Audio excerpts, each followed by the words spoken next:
we're at a point in history where some of the instruments have not been playing or have been playing very, very tentatively. So the drums, let's say, have been trying to drum louder while the string section is holding back or not playing. And we cannot reach harmony from there. When the string section plays and the pianos play and all the percussion instruments all play their part working together, that is how we're going to raise human consciousness and reach global harmony, not by just letting the drums or asking the drums to try to be a string instrument, because they're not.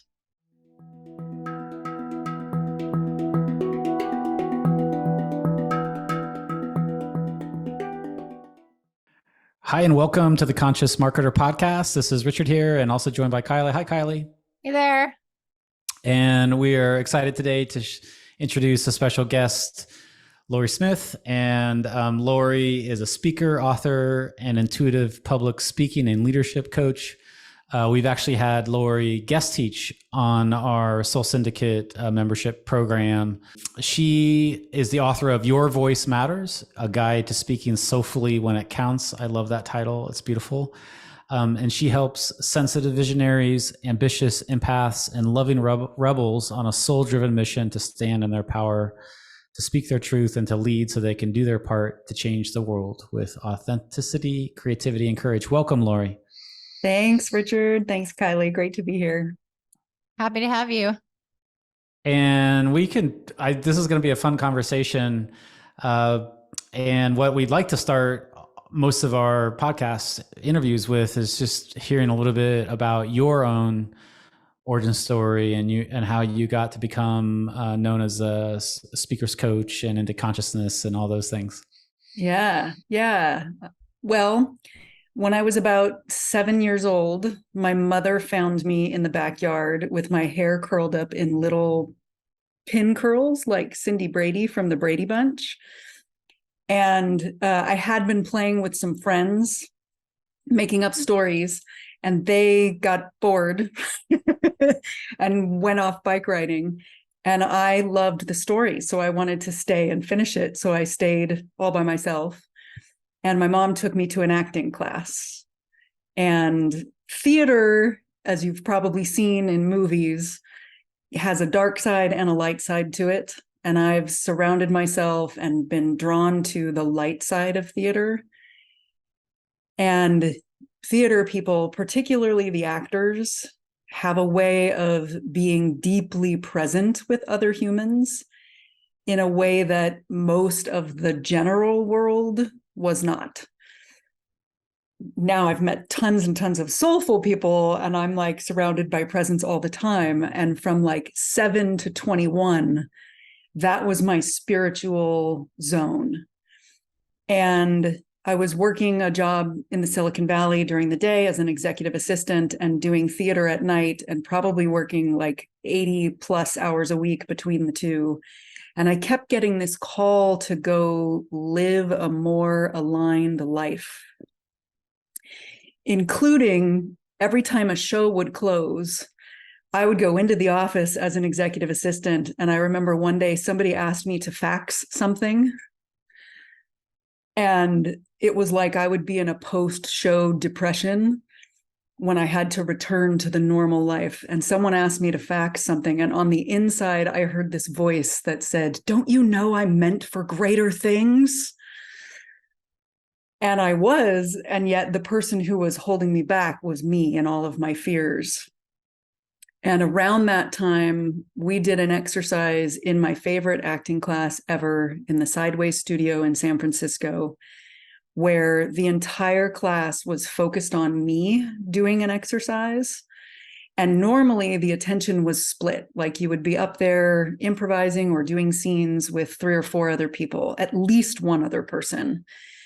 And in between the little vignettes in this exercise, I kept like pulling myself together and locking my jaw and putting on that "I'm fine" emotional mask and kind of armoring up in front of my heart.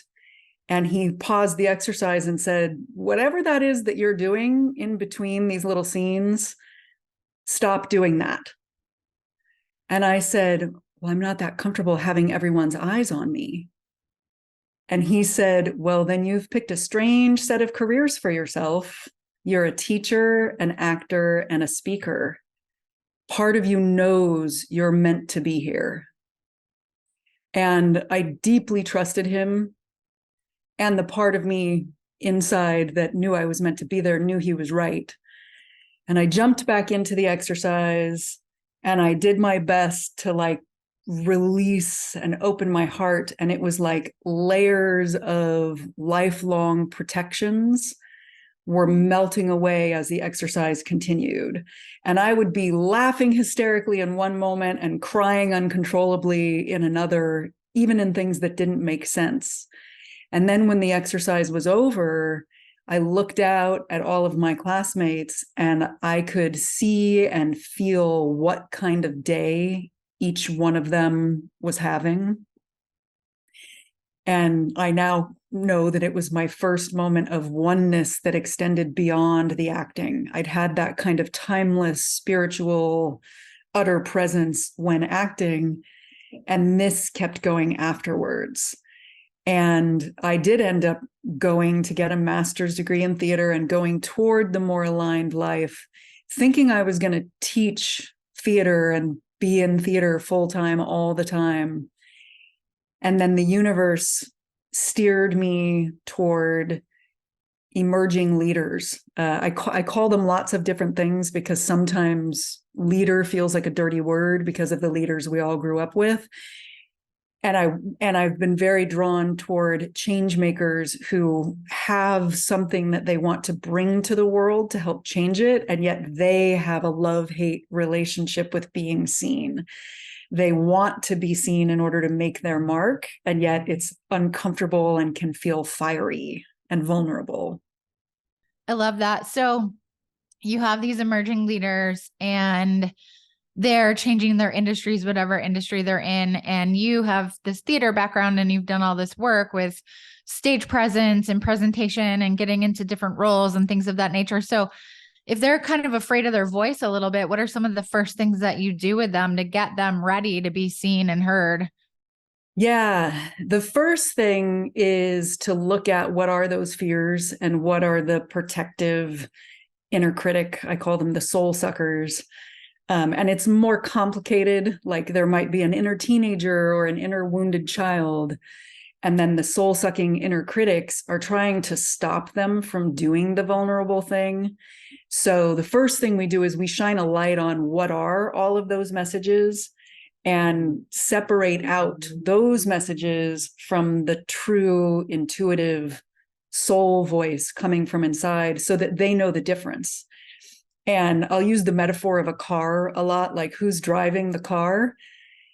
Because unfortunately, in my experience, the soul suckers and all the other parts don't go completely silent if we're doing courageous change-making things in the world. And we can take the wheel. Our highest self can take the wheel, and then the soul suckers become like the passenger saying, don't you want to turn here? Don't you want to watch out for that? And then they might even shift into the back seat and get a little quieter. The important part is that the higher self is the one driving when to speak, how to show up. Yeah, I love that. And what practices can enable people to kind of find out what parts are going on inside themselves or who's speaking? And then how do you stabilize that state? Because I think there's one thing about saying, oh, I have this inner critic, but then there's another to like allow that higher self to drive the ship, without the trust, Yeah, I like to make it as three-dimensional as possible to get clear on who's who and how does it feel. First, we might do some writing exercises, like grab a pen, you're going to free write like we all did in grade school. Keep the pen moving or the clickety-clack moving, don't stop. And actually make the point of focus. What are all of the critical thoughts that are in there to kind of purge them out? I've also done, actually, now that you know what it is, put that part in charge on purpose and speak for 60 seconds and feel what's happening in your body, what's happening in your heart, what's happening mentally when you actually put that part in charge, which is like dialing up the volume on that part, which then makes it easier to dial the volume down on that part and up on the soul.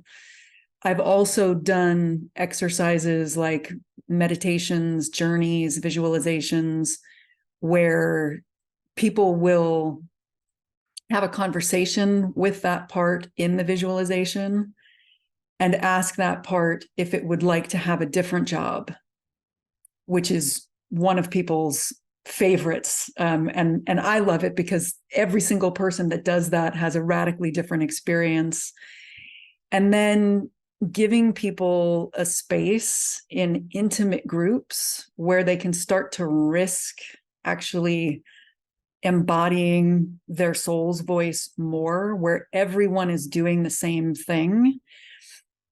That, to me, in the speaking world, is a vital part of the process, because we came in as babies, trusting and beings of love, and you could hear our voice on the other side of the room when we were crying because we were teething.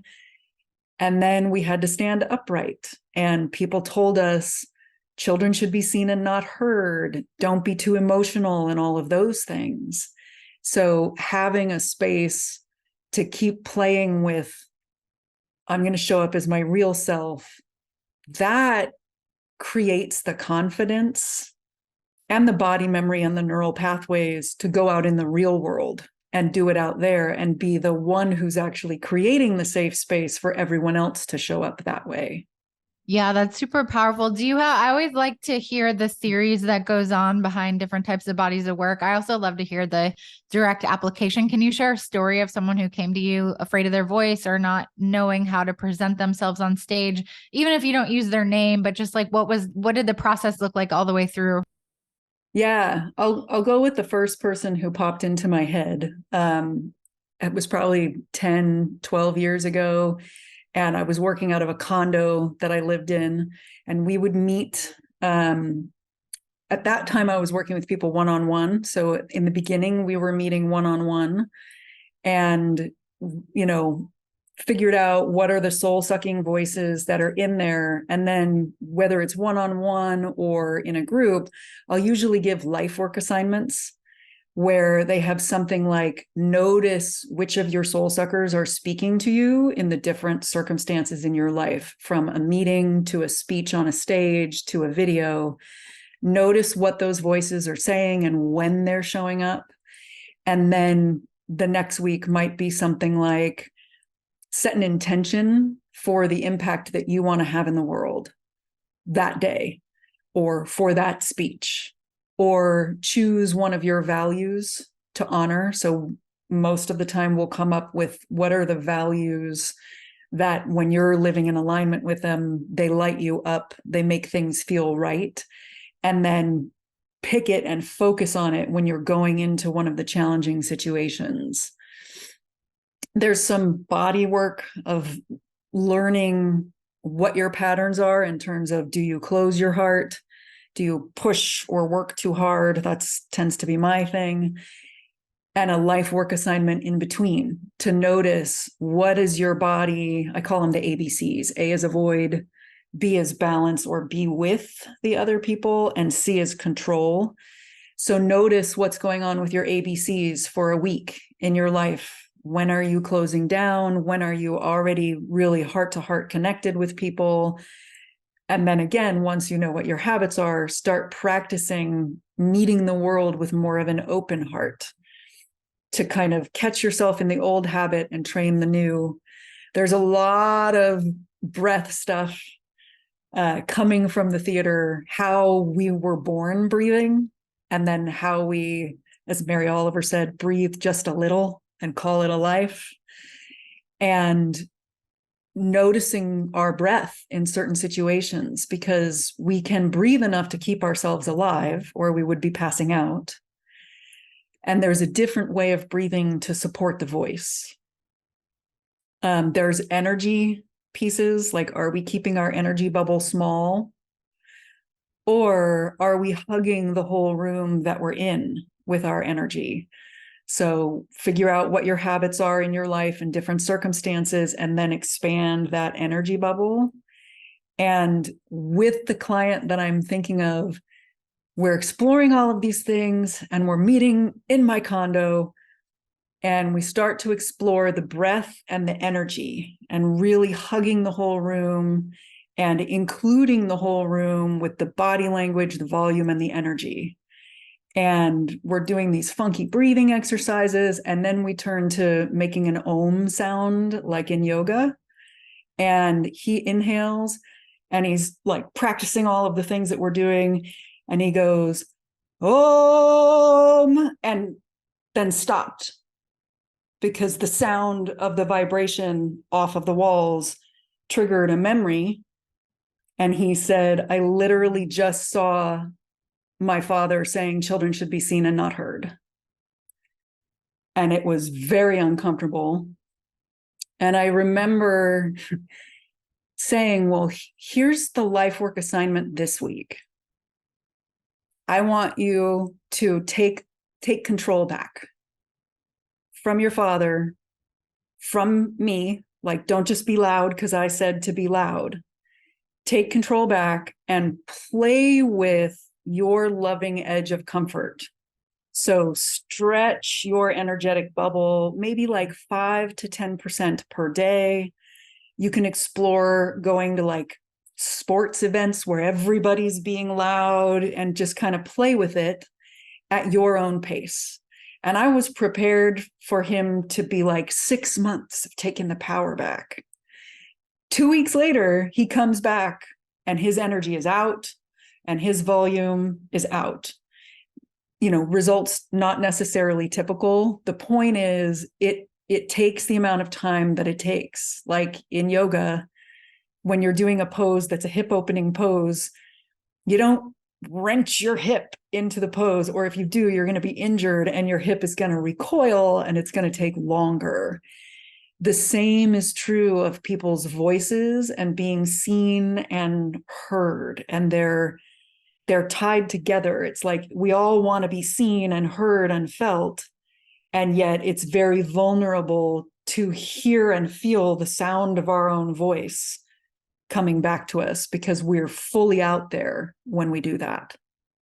Yeah, it's amazing, because I found myself directing behind camera, and I could always feel when somebody was like in channel versus when they were operating from maybe a more mental sphere.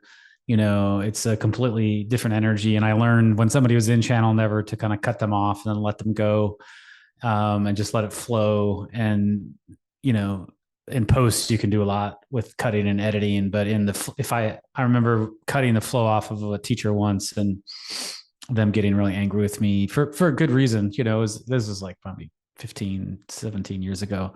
Yeah. So, yeah. So there's kind of like letting it flow through you. I know that there's, it's kind of an interesting idea, but there's this thing called buyer's remorse, which is kind of like you buy something and you're like, oh, you know, you take a chance, right? You're like, you buy a course or you hire a mentor, and then immediately after you buy, you should be feeling like really good about it all. You know, you should be feeling awesome. And then there's that, like this other voice comes and goes, what did you just do? Now you got to do this work. And I think there's like a corollary for social media posts and videos where you might even be able to get in channel, but right after it, it's like the video posting remorse. I don't know, we can come up with a name for it, but how would you encourage somebody to, like, after they post the video or after they actually start to do it, to continue with it?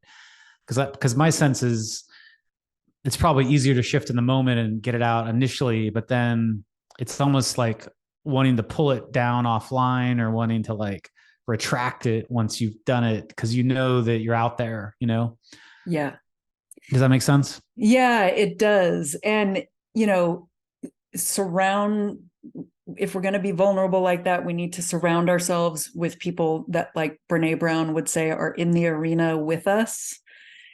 A trusted set of friends, colleagues who know what your intentions are with what is your calling. So they actually know what it is. and phone a friend after you've done it. The more we can surround ourselves with those voices who are up to the same thing in the world, being equally vulnerable, understand what it means to do that and lean into them. So that would be one major thing. Like, don't make any decisions or take any actions after you've done the vulnerable post without leaning into those people who are kind of going to help reconnect you to the intuitive voice that had you do the post in the first place. Sometimes celebrating afterwards, like in our culture, we like to just climb to the next spot on the hill and not even stop to look at the view. And sometimes if we actually celebrate, yay, I just did this post, I'm going to go for a beautiful walk outside to celebrate my courage in doing it, it keeps those inner critic remorse voices a little quieter, because we've actually acknowledged that we did something challenging and courageous at the same time. So how does some of this translate into stage speaking? Do you work with people primarily on their voice and their power and their hugging the room and things of that nature? Or do you actually help with the story and the speaking? I'm super curious about how this applies to the stage. Yeah. When I started, I was really only interested in presence because no one that I knew was doing it. Everybody was focused on the content, and it's shifted because the world has shifted, and also my own confidence and like owning. I have a theater background. I was more of an actor. Like, someone asked me, what do you like best, when I was like 20 years old. And I said, it's not really a question of like, it's more about hunger. And I was and am hungry for the acting piece the most. And yet I also wrote plays and I direct plays. And for theater and for speaking on a stage, you need the performer who's going to put their butt on the stage or in front of the camera and do it. You need the person who's going to write the story or come up with it. And it's super helpful to have an outside eye, depending on what it is you're doing, looking at it. And I'm going to hold up a prop for the people watching. It is a pyramid. And when I looked at the world, it felt like everyone was working with people on the story the most, but it was kind of upside down. And then the director piece, and then the performance part was like this tiny little thing that people were balancing on. And way back when I started, when people would talk about performance, they would like cut a speaker off, get up on stage and do it for them, and then say, do it like that. And I was sitting in the back of the room going, that is just not going to work on so many levels. They can't do it your way. They have to do it their way.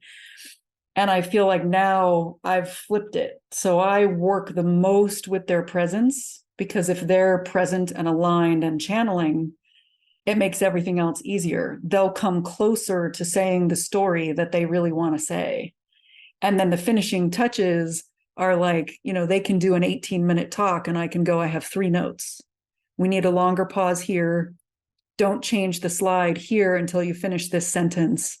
And, note number 3. I love now blending all 3 of them. And most of my story training comes from theater. And when I work with people, I have them think of their content, if at all possible, in 3s. Just like back in the day, plays had a beginning act, a middle act, and a closing act. And even though there's intermissions in the middle now, there really is a 3-act structure going on. And in terms of neuroscience, we're hardwired to love 3s. So when people want to spend the whole time in their notes, and then you go, okay, what if you what's the beginning? Okay, write down a bullet point for the beginning. What's the middle? Write down a bullet point for the middle. What's the end? Write down a bullet point. Now I'm going to take your notes away from you. We're just practicing. Tell me the story. The beginning, the middle, and the end. Tell me the story. and verbally practice it a few times, like a theater actor. Like, we don't read the play once and then have opening night. And speakers sometimes think they're supposed to do that. And why is my body betraying me? I must have to look at my notes. No, it's that your body just needs to do it a few times, except for when they don't. Like, there are times where people write down the 3 notes, and once they trust themselves, I think Richard used this phrase once, they just rechannel. Like, they channeled when they came up with the story. And you can't tell always when the rechannel is going to come back. Most of the time, there's a little bit of practice at verbally delivering it. And sometimes once they go, oh yeah, I can remember all 3 acts of my story, turn on the camera and let's go. Yeah, that's amazing. One of the questions I have, which is kind of great interest to me, because we do a lot of coaching with individuals who really want to make a big impact in the world. And I know one of your ideas is that charisma, we all have charisma. And I've known a lot of people in my field that say either you're born with it, or, you have it or you don't, and we all get kind of entranced or enchanted with people who seem to have that, like, it's like secret magical quality. Is there some way? So let's just say I start to enable my channel so that my full self is kind of coming in with what I'm speaking. How do I ratchet up so that I do that, so that I also have charisma at the same time? They seem to be the same thing, but also a little bit different. Yeah. The energy, actually being able to expand that energetic bubble, is one of the main things that I feel like I was born seeing. So some people are probably going to listen to this and they're going, I don't understand what she's talking about. And some people listening to this are like, oh yeah, expand the energy. Got it. So humor me if you're not totally on board or you don't understand energy. It does exist. It's operating subconsciously. And what some people mistake it for is effort. So if I'm not an extrovert, if I'm not highly expressive on my face, and someone tells me that I need to smile more or I need to amp up my energy, it's like they're asking me to be an extrovert who moves and talks the same way as, I'm going to use Tony Robbins, because for a while there, he was the marker of the most charismatic speaker. And he's one of the most extroverted, high energy, jump up and down on tables, get people to walk on coals speakers. And if you take a very introverted person who's not very expressive on their face and ask them to be like Tony Robbins, they're not going to find their charisma that way. If you ask them to set an intention that's in alignment with their soul, to breathe more nourishing breaths, to expand their energy to the edges of the room. And I keep making a gesture for people who can see it on video. If you can't, it's like the difference is I'm not leaning forward and using a lot of physical effort. I'm actually in my own seat. And I'm allowing energy to come out of me 360 degrees in every direction. That's a vibrant, charismatic energy, whereas the leaning forward and the hard work isn't always a charismatic energy. And one of the things that I've said, because I was teaching a workshop years ago and I kept saying energy, and it was a lot of business people and academics. And one of them gave me the gift of raising his hand and saying, you keep saying the word energy. Can you help explain it another way? Because I can tell like most of the room is getting this, but I don't have a clue what you're talking about. And I said, it's almost like a coin. One side of the coin is you have an intention to include everyone in the room. You mean that this is for everyone, rather than kind of accidentally hiding in someone in the front row. In the middle is this energy piece. And the other side of the coin is giving yourself the permission to be seen and heard and felt on the level, like, by everyone. And those two things, if you're really honestly like, this is for the little old lady in the back row who was always my mother. And I really mean for everyone to see, hear, and feel me and this message that I'm bringing. That helps reawaken our charisma. Everybody who's saying like, you either have it or you don't, I'm kind of like, in any given moment, we can either have it or we don't. And I really do believe that we all had it as babies. And then the world taught us to cover it up. So everyone can recapture it by aligning their primal life force, their body, their energy with their purpose. Yeah, I love that. And kind of a follow on to that, you know, what we have something we call the 12 myths of marketing. We actually have 33. We've never shared all 33. Maybe that at some point we'll do that. So, but I think one of the 12 myths is that people come to us and they're like, we want you to do all the marketing for us, you know, or we want somebody else to be the spokesperson.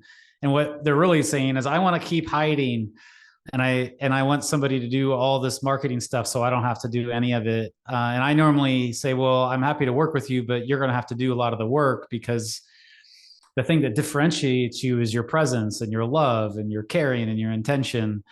And so we have to kind of work with people to overcome this belief that they can even outsource it.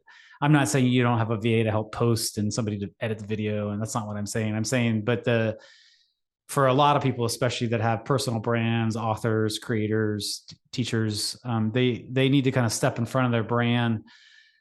How do you help people to see that? And then how do you enable them to make that first couple steps to see that if they really want to make the difference in the world, they've got to go this route, you know, and be a great storyteller and be a great speaker in whatever format they put it into. Yeah. Well, Kylie's going to love this. One of the ways that I help them see that is stories about me, stories about other clients. And I still find that people are sitting there thinking, oh, she means everybody but me. Like the part of them that is in charge is still thinking she means everybody but me.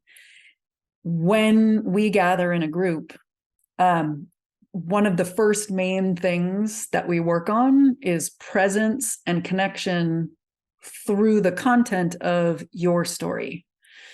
So it can be the origin story, it can be a hero or a heroine's journey story, it can be a healing story. Usually I ask them, like, what is the story that you most want to tell at this point? And when we work in the group, some people are thinking, I have no story. My story is not interesting. And then they'll talk about how uninteresting their story is, either with me one-on-one or in the class time. And I'll take notes about everything that they're saying. And then take my notes and turn it around and say, okay, here's the first draft of your story. Here's what I heard. Here's this moment in the plot. And then here's a moment where we need more sensory details in here. And when they see each other start to tell the stories, and they see that everyone is going, I don't really have an interesting one, or that everyone is uncomfortable. Sometimes people have a lot of stuff, but they don't know where to focus. And they see someone else go through the moment of, I'm not interested, and like wanting to hide behind just the facts. And they see how interesting that person is, and how interesting that person's story is. And then they go, and they're still thinking, it's everybody but me. Richard's story is interesting. My story is not interesting. And then they go, and they finally connect with their listeners enough to see their listeners being moved by them. And then they get the feedback from people in the group actually saying, you had me in tears at this point. I love your story. I was craving more detail in this part that you kind of rushed.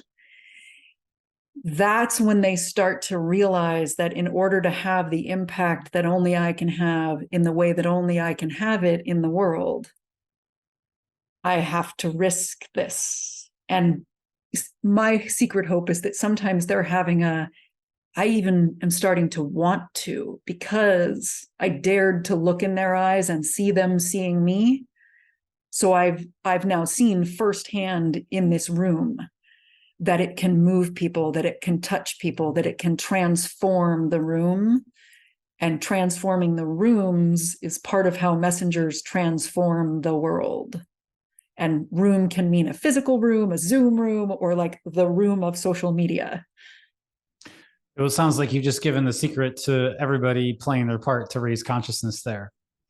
Yes. Well, there you go. So this is the podcast that gives you the secret to how to raise consciousness on the planet. And it has to do with your voice, right? Yeah. Yeah. I have my favorite metaphor for this is it's like we're all a human orchestra, and we're at a point in history where some of the instruments have not been playing or have been playing very, very tentatively. So the drums, let's say, have been trying to drum louder while the string section is holding back or not playing. And we cannot reach harmony from there. When the string section plays and the pianos play and all the percussion instruments all play their part working together, that is how we're going to raise human consciousness and reach global harmony, not by just letting the drums or asking the drums to try to be a string instrument, because they're not. Yeah, I love that analogy. And also because we all have to play a different type of instrument. So we all have something unique to offer to the pattern that's unfolding and weaving through time. Yeah. Well, this has been an amazing conversation, Lauri. Do you want to just share a little bit if our guests, or if our, let me do that again. We'll edit that out. This has been an amazing conversation, Lauri. If people want to learn how to work with you, where should they go? Where should they find out more? The best way to find out what I'm all about and what I'm up to is to go to my website, which is voice-matters.com. There's a work with me page on there. I've got a quiz on there, so you can kind of get to know me on the website. And if you love socials, I am on Facebook, Instagram, and LinkedIn, and those links are at the bottom. I just can never remember what my handles are. So yeah, go to the website. Okay, so voice-matters.com. Thank you so much for sharing your deep wisdom and kind of unlocking some of the secrets to how to get your message into the world. Thank you for having me. It's been a fun morning. Yeah. Thank you, Lauri. Yeah. And if you want to get the show notes to this, you can go to consciousmarketer.com/podcast. We'll have links to Lauri's page there. And you can also do us a favor and spread the message, spread this podcast, post it on your Facebook or your LinkedIn or whatever social platform is yours, so that more people can learn about the podcast and more people can learn about Lauri. Thanks, everybody. We'll see you on the next podcast. Bye for now.